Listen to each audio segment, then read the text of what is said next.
Shalom, Lause Julius, apa kabar? Halo Ko Rudi, kabar baik, puji Tuhan. Baik, puji Tuhan ya. Gimana Lause? Selama seminggu ini kan kita sudah menjalani dan juga merenungkan penderitaan Tuhan Yesus. Dan hari ini setelah kita mengingat akan sengsara Tuhan Yesus di hari Jumat kemarin, nah hari ini kita kembali membicarakan tentang hasil dari penderitaan itu.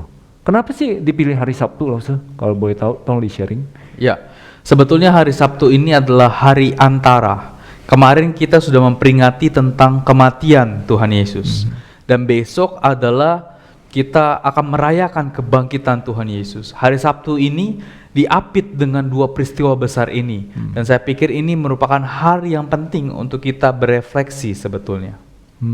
Wow, sangat menarik ya. Jadi ini adalah tahun pertama kita mengadakan satu perenungan walaupun secara talk show di sebelum mengingat atau merayakan Paskah. Kira ini boleh menjadi satu rutinitas yang akan kita lakukan di tahun-tahun ke depan. Setuju semua jemaat? Setuju. Yes. Ya. Oke, kita mulai Lause. Baik. Ya.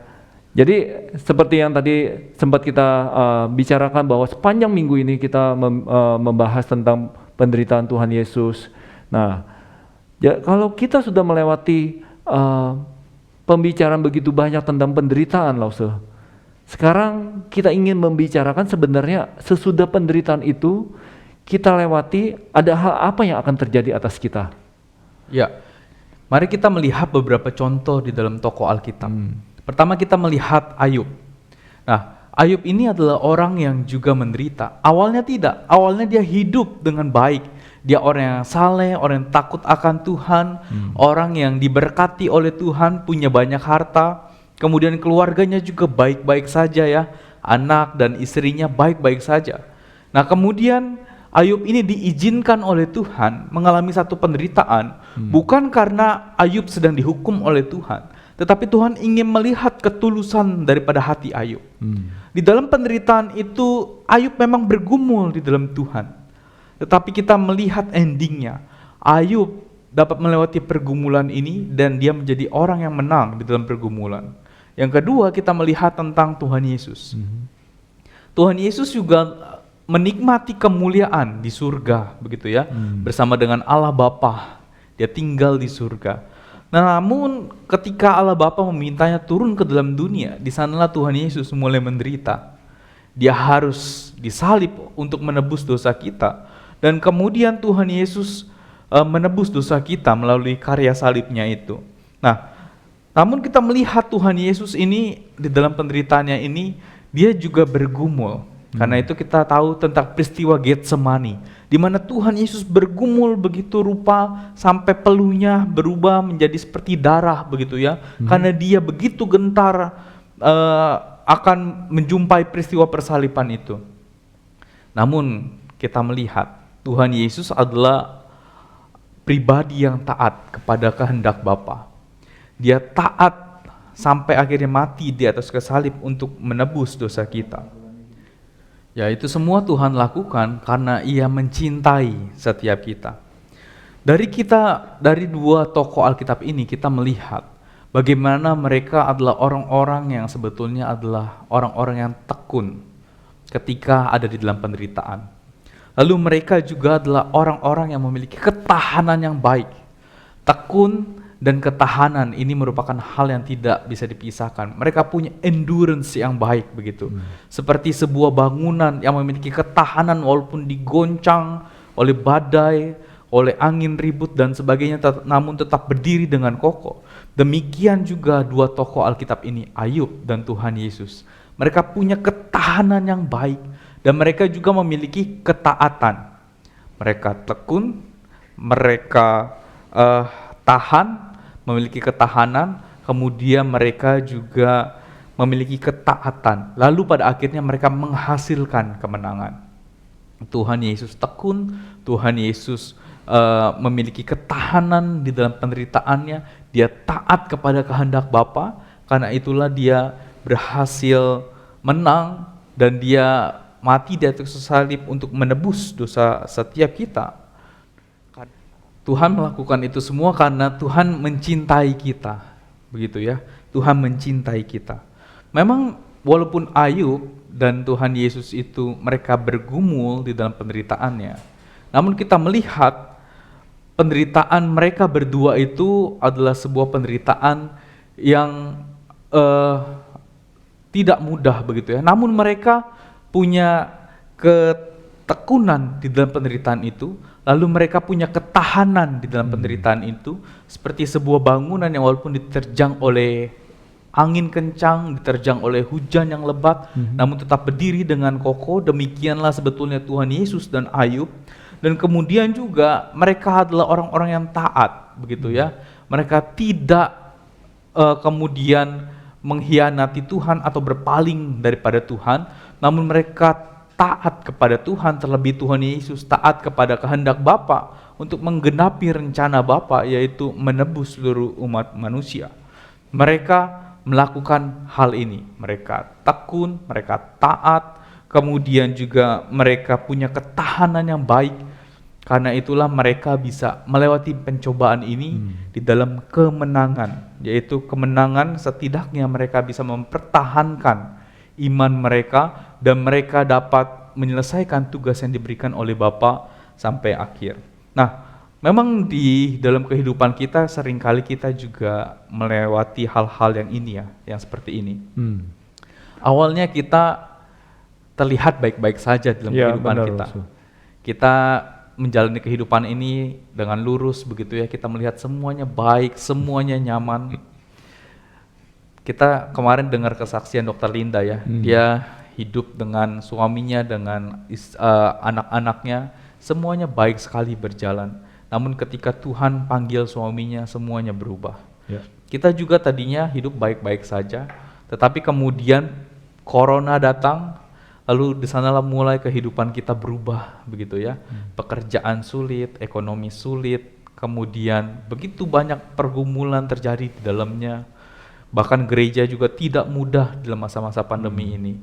Tapi kita melihat orang-orang Kristen ini adalah orang-orang yang memiliki ketahanan yang hebat.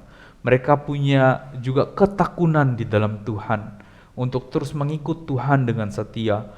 Kemudian mereka juga adalah orang-orang yang taat ya. Kita semua adalah orang-orang yang taat kepada kehendak Bapa. Kita tidak melihat ke kiri ke kanan, terus tertuju kepada Kristus.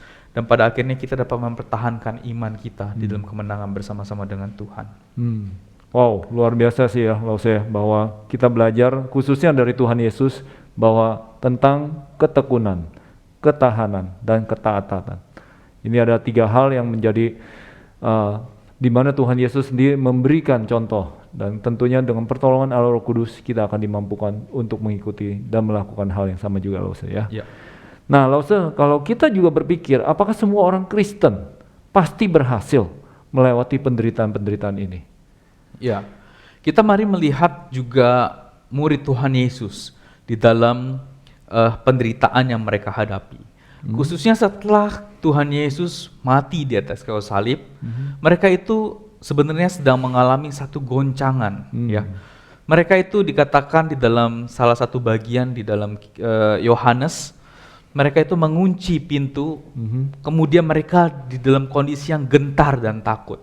Mereka baru saja melihat gurunya menderita begitu rupa, disalibkan begitu ya, dan mereka juga tidak begitu mengerti apa yang akan terjadi atau apa yang harus mereka lakukan selanjutnya. Mereka ada di dalam kegentaran yang demikian. Nah, mungkin banyak juga orang-orang Kristen mengalami hal ini. Mereka ada di dalam satu situasi penderitaan yang tidak mudah, dan mereka hidup di dalam kegentaran seperti ini. Mereka ada di dalam kecemasan, ketakutan begitu ya, melewati hal-hal yang tidak mudah yang harus mereka lalui. Namun ingat, ketika murid-murid Tuhan Yesus ada di dalam kegentaran begitu rupa, Tuhan Yesus bangkit gitu ya. Kemudian Tuhan Yesus berjumpa dengan murid-murid Tuhan Yesus. Kemudian Tuhan Yesus menyampaikan satu kata, jangan takut. Ini merupakan satu kata yang penting, yang mungkin akan dibahas juga besok. Jangan takut begitu ya. Nah, kata jangan takut ini memberikan murid-murid ini sebuah kekuatan yang baru di dalam hati mereka. Seakan-akan hati mereka yang dingin kemudian dipenuhi oleh kehangatan kasih Kristus yang membuat mereka pada akhirnya dapat melangkah keluar bersama-sama dengan Tuhan, dan pada akhirnya mereka dapat melayani kembali bersama-sama dengan Tuhan. Sebetulnya di dalam kehidupan penderitaan kita yang kita hadapi saat ini, kita perlu menyadari bahwa Tuhan juga bersama-sama dengan kita. Maka kita tidak perlu takut. Penderitaan ada, ya, tetapi kita menghadapinya bersama-sama dengan Tuhan. Amin. Dan ketika kita menghadapi bersama-sama dengan Tuhan, pasti ada anugerah Tuhan sediakan. Yang kedua, ada kekuatan Tuhan sediakan.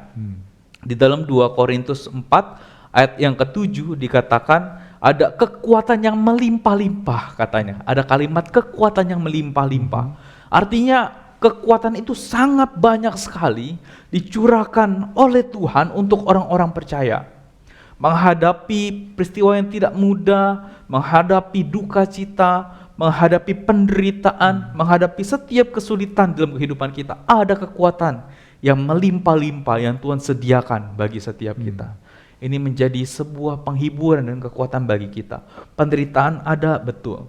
Tetapi ketika Tuhan berikan kekuatan yang melimpah-limpah kepada kita, kita pasti melewati pergumulan ini bersama dengan Tuhan selangkah demi selangkah. Ya, luar biasa. Amin. Ini adalah janji Tuhan buat kita semua ya, Lause. Nah, jikalau sebuah penderitaan itu membuat seseorang menjadi lebih jahat misalnya, Lause, dari sebelumnya, apakah kita bisa berasumsi penderitaan yang dialami itu pasti bukan rencana Tuhan? Ya, sebetulnya kita telah membahas di hari Selasa bahwa sebetulnya penderitaan ini banyak sekali penyebabnya. Salah satunya adalah mungkin faktor dosa atau faktor kesalahan kita pribadi. Kalau kita kemudian berzina, lalu perzinahan itu ketahuan, lalu kemudian keluarga kita berantakan, dan kita menderita akibat perceraian atau keluarga yang berantakan itu akibat dosa yang kita alami. Nah, kemudian bisa jadi penderitaan itu adalah akibat daripada, atau bukan akibat ya, Tuhan ingin kita dimurnikan di dalam penderitaan itu. Seperti Ayub contohnya. Tuhan ingin melihat ketulusan iman Ayub begitu ya. Bagaimana situasi Ayub waktu itu, dia tidak memiliki apa-apa, tetapi Ayub terus memandang kepada Tuhan. Dan seharusnya seperti itulah kehidupan orang Kristen ya. Mata hatinya terus tertuju kepada Tuhan walaupun ia tidak memiliki apa-apa di sampingnya. Dan penderitaan seringkali ditujukan untuk itu. Bagaimana mata hati kita terus tertuju kepada Tuhan. Lalu bisa jadi penderitaan itu dengan maksud adalah untuk supaya nama Tuhan dimuliakan. Kita ingat cerita tentang maksudnya orang buta yang sudah ada sejak lahir. Nah, dia ini ditanya sama murid-murid Tuhan Yesus ya, atau sama orang-orang di sekitarnya, guru, kenapa dia buta? Kesalahan dia apa kesalahan orang tuanya?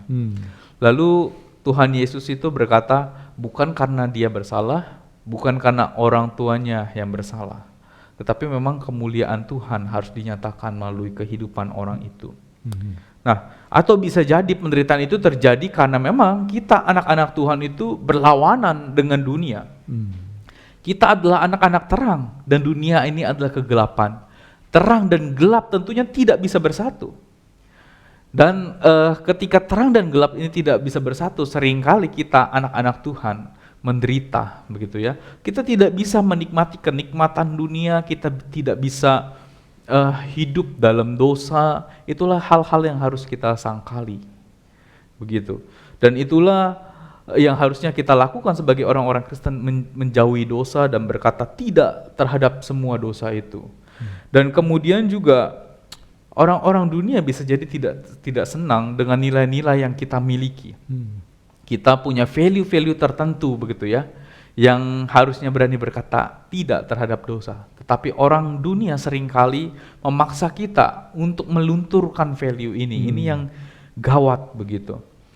Karena itu orang dunia seringkali memberikan tekanan kepada kita, bahkan memusuhi kita. Maka daripada itu Martin Luther pernah mengatakan, mereka memberi guru kita mahkota duri, mengapa kita berharap untuk mahkota mawar?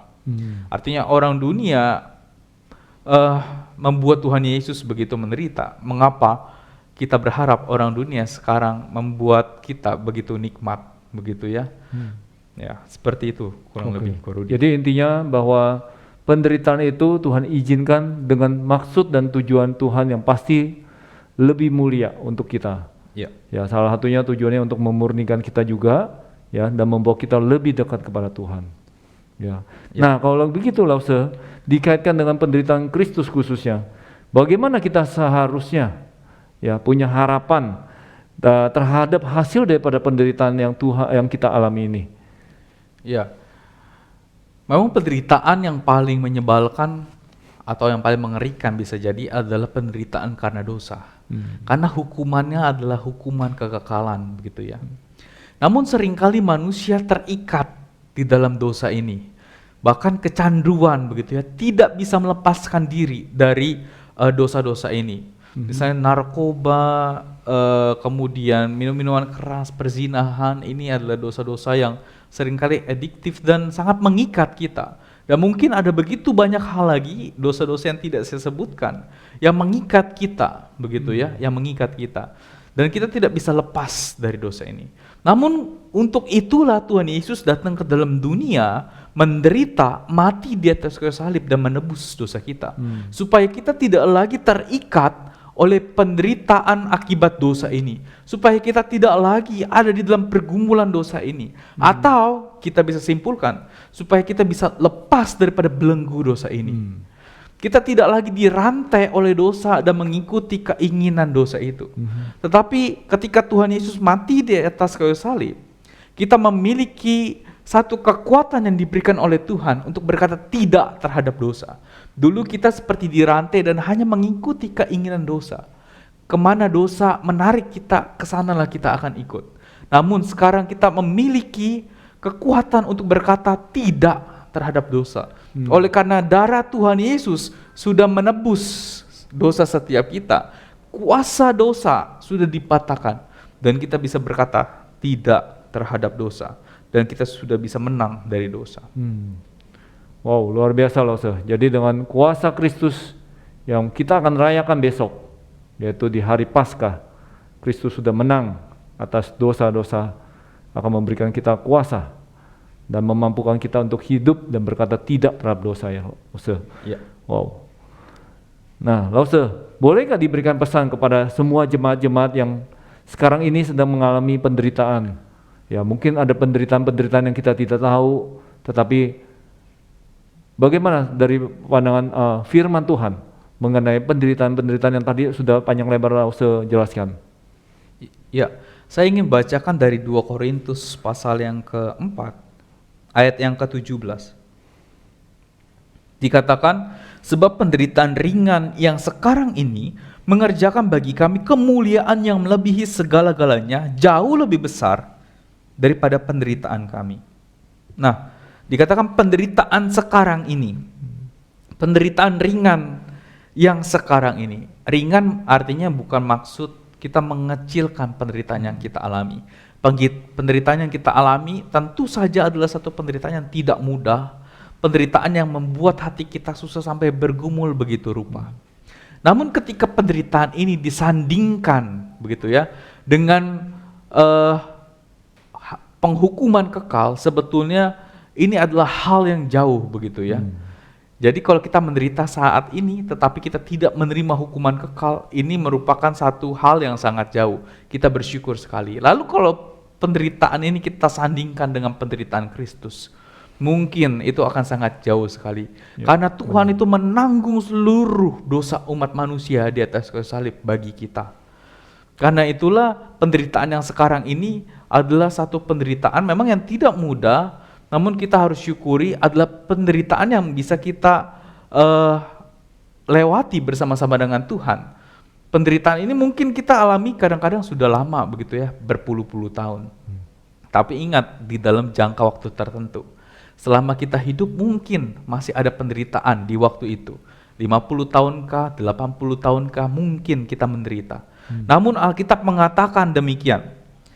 Sebab penderitaan yang sekarang ini, sebab penderitaan ringan yang sekarang ini mengerjakan bagi kami kemuliaan yang melebihi segala-galanya, jauh lebih besar daripada penderitaan kami.